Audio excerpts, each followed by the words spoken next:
I think the tart is ready. Yan guys. Pwede na yung tart natin. Luto na siya. Ayan guys, yung lake salmon tart. Yan. It's yummy. Soon kakain na tayo.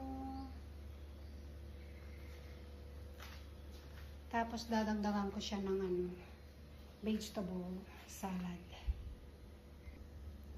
Ayan. Tsaka yan.